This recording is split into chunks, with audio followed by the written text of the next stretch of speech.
સ્થાનિક સ્વરાજ્યની સંસ્થાની ચૂંટણીમાં ગુજરાતના રાજકીય ઇતિહાસમાં ભાજપે વર્ષ 2021નો જૂનો રેકોર્ડ તોડી અને નવો વિક્રમ સ્થાપ્યો છે। ઉમેદવારી ફોર્મ પરત ખેંચવાના છેલ્લા દિવસે બુધવારે માત્ર 4 જ કલાકમાં કોંગ્રેસ અને આમ આદમી પાર્ટીના 400થી વધુ ઉમેદવારો ફસકી ગયા। પહેલીવાર એવું બન્યું કે વગર ચૂંટણીએ જ ભાજપના 700થી વધુ ઉમેદવારો બિનહરીફ વિજેતા થયા।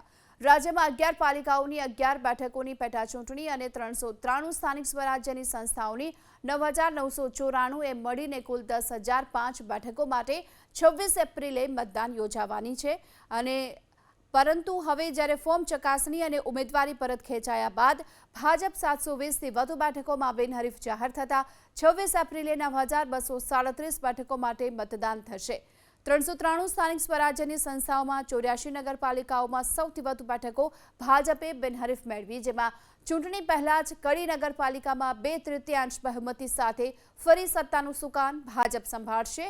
ઉપરાંત બાયડ, ગણદેવી, શહેરા સહિતની 8થી વધુ નગરપાલિકાઓમાં ભાજપ ચૂંટણી પહેલા જ સત્તાનું સુકાન સંભાળી શકશે। તેવી જ રીતે 220 પૈકીની 6થી વધુ તાલુકા પંચાયતોમાં પણ ભાજપના ઉમેદવારો બિનહરીફ રહેતા બહુમતી મળ્યાના અહેવાલો છે। આ સાથોસાથ નવરચિત 9 મ્યુનિસિપલ કોર્પોરેશનમાં પહેલી ચૂંટણીમાં 45થી વધુ ઉમેદવારો બિનહરીફ રહ્યા, જેમાં પોરબંદર કોર્પોરેશનમાં 11, આણંદમાં 12, મહેસાણામાં 5નો સમાવેશ થાય છે।